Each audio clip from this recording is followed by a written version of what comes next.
This channel does not promote any violent, harmful, or illegal activities. All content provided by this channel is meant for an educational purpose only.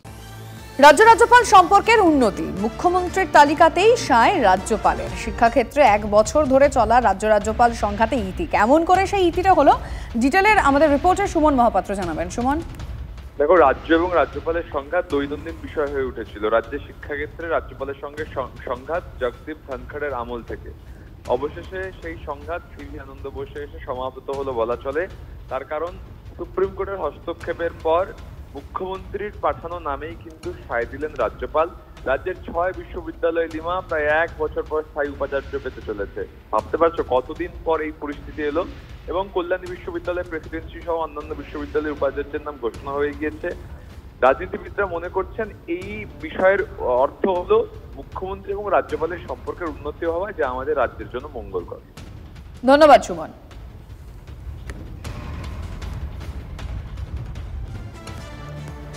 সল্টলেকে অভিনব কায়দায় প্রতারণা, পুলিশের জালে 3 চিকিৎসক সহ 4 জন। অভিযোগ, সল্টলেকে একটি শপিং মলে দামি পোশাক নিয়ে বদলে ফেলতো স্টিকার। দামি পোশাকে নিয়ে সবার চোখের আড়ালে লাগিয়ে দিত কম দামে স্টিকার, আর এরপর কাউন্টারে গিয়ে কম দামে পোশাক কিনত। গতকাল একই পদ্ধতিতে কাউন্টারে বিল করাতে গেলে শপিং মলের কর্মীদের সন্দেহ হয়। সিসিটিভি ফুটেজ খতিয়ে দেখতেই গোটা বিষয়টি পরিষ্কার হয়। বিধাননগর দক্ষিণ থানায় খবর দিলে অভিযুক্তদের গ্রেফতার করে পুলিশ।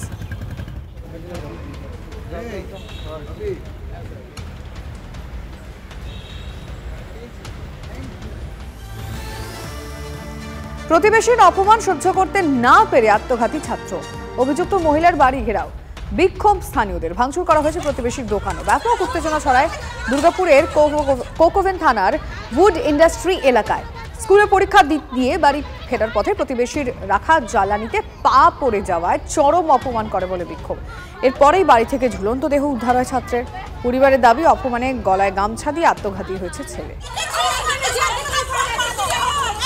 আর ছেলে এত অপমান করলো, দাদা বলছে তুই গুলটা দিয়ে আয়, তুই গুলটা দিয়ে দে। আমার বাবা গেল গুল দিতে, বলছে তোর দিতে হবে না, তোর ছেলে থেকে গুল দিয়া করাবো। আমার ছেলে বললাম যা রে গুল দিয়ে আয়, বলছে মা আমি যাব না গুল দিতে, আমি যাব না গুল দিতে, মা আমি যাব না। এটাই নিয়ে আমি চানে ঢুকলাম, ছেলে ভিতরে ঢুকে গেল। তৃণমূলের মহিলা প্রধানকে মারধর করা হয়েছে, হেনস্থার অভিযোগ দলেরই লোকজনের বিরুদ্ধে। আরামবাগ থানার অভিযোগ দায়ের হয়েছে। ঘটনায় উত্তেজনা ছড়ায় আরামবাগের হরিণখোলা গ্রাম পঞ্চায়েতের আমগ্রাম এলাকায়। আক্রান্ত মহিলা আরামবাগের হরিণখোলা 2 নম্বর গ্রাম পঞ্চায়েতের প্রধান। ঘটনার পরেই অভিযুক্তরা এলাকা ছেড়ে পালিয়ে যায়। তৃণমূলের মহিলা প্রধানকে মারধর, হেনস্থার অভিযোগ দলেরই লোকজনের বিরুদ্ধে। আরামবাগ থানায় অভিযোগ দায়ের হয়েছে। ঘটনায় উত্তেজনা ছড়ায় আরামবাগের হরিণখোলা গ্রাম পঞ্চায়েতের আমগ্রাম এলাকায়। আক্রান্ত মহিলা আরামবাগের হরিণখোলা 2 নম্বর গ্রাম পঞ্চায়েতের প্রধান বলে জানা যাচ্ছে এবং ঘটনার পরেই অভিযুক্তরা এলাকা ছেড়ে পালিয়েছে। এলাকার উন্নয়ন যে কাজ করতে গিয়েছিলাম, কাজ তুলতে গিয়েছিলাম, ওখানে আমি মেম্বার ইমতিয়াজ মমিন আর আলা এসে ওনারা মানে নেশা করে এসে আমার সঙ্গে কোনো না কারণ থাকায় তর্কতর্কি করে, বাকি আমাকে টিলে ফেলে দিয়ে আমাকে মারধর করে, গালাগালি করে। যারা টাকার ভাগ পাচ্ছেন তারা বলছেন আমরা উন্নয়ন করছি, আর যারা টাকার ভাগ পাচ্ছেন না তারা তার বাধা দিচ্ছেন। এই যে তৃণমূলের দুটো গোষ্ঠীর যে দ্বন্দ্ব, এটা সেই মহাভারতের মুসল পর্ব চলছে। এরা এইভাবেই যাবে। রাজ্য মেডিকেল কাউন্সিল থেকেও এবার অপসারিত শান্তনু সেন। কাউন্সিলের রাজ্য সরকারের মনোনীত প্রতিনিধি ছিলেন তিনি।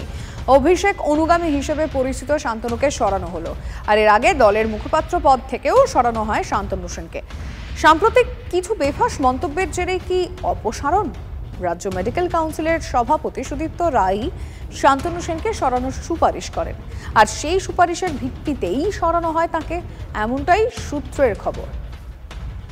আমি যেটুকু জানি যে মেডিকেল কাউন্সিলের যে স্বাস্থ্য দপ্তরের যে মনোনীত প্রতিনিধি থাকেন, সেই জায়গাটায় সেইখানে কাউন্সিল থেকে একটি চিঠি এসেছিল, ফলে বিকল্প কোনো নাম রাজ্য সরকারের যিনি প্রতিনিধি হবেন সেটা রাজ্য স্বাস্থ্য দপ্তর মেডিকেল কাউন্সিলকে জানিয়ে দেবেন। আমি ওইটুকুই জানি, বাকিটা যারা জানেন তারা বিস্তারিত বলতে পারবেন।